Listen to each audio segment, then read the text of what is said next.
คิดเลยว่ามื้อนี้สิมาฮอดวันที่คอยต้องกลายเป็นคนที่เจ้าบ่สนจากคนที่เคยอยู่ในอ้อมกอดมื้อนี้กลายเป็นคนที่เจ้าอยากพ้นคำว่าฮักที่เคยบอกมันเริ่มจืดจางแววตาที่เคยแนมทางมันเริ่มเย็นชาบ่ต้องเว้าอีหยังหลายคอยพอหูว่าเจ้ามีคนใหม่เข้ามาและคอยต้องไปคอยกลายเป็นหยังในสายตาคือจังของที่เจ้าบ่ต้องการแค่มีคนใหม่เข้ามาแทนความฮักคอยกะเบิดความหมายในทันที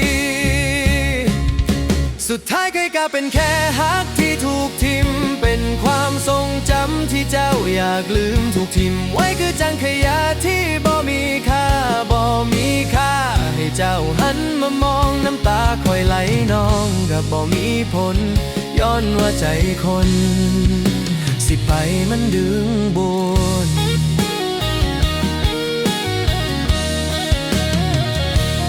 นั่งกอดเข่าเจ็บอยู่ลำพังบ่ฮู้ว่าสิยังไปทางไหนโลกที่เคยมีเฮาสองใจเมื่อนี้มันพังทลายบ่เหลือหยัง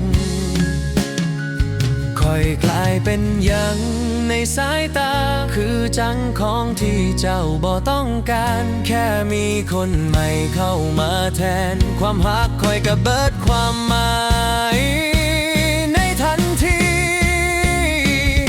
สุดท้ายเคยกลายเป็นแค่ฮักที่ถูกทิมเป็นความทรงจำที่เจ้าอยากลืมถูกทิมไว้คือจังขยะที่บ่มีค่าบ่มีค่าให้เจ้าหันมามองน้ำตาคอยไหลนองกับบ่มีผล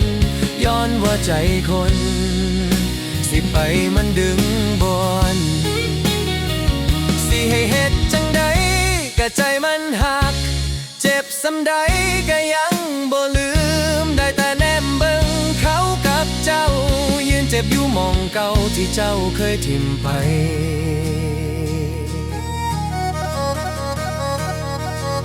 สุดท้ายเคยกลายเป็นแค่ฮักที่ถูกทิ่มเป็นความทรงจำที่เจ้าอยากลืมถูกทิ่มไว้คือจังขยะที่บ่มีค่าบ่มีค่าให้เจ้าหันมามอ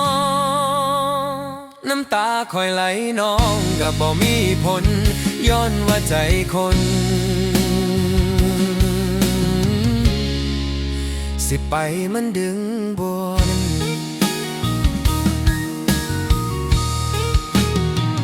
ย้อนว่าใจเจ้าเลือกเขาคอยเลยต้องเจ็บ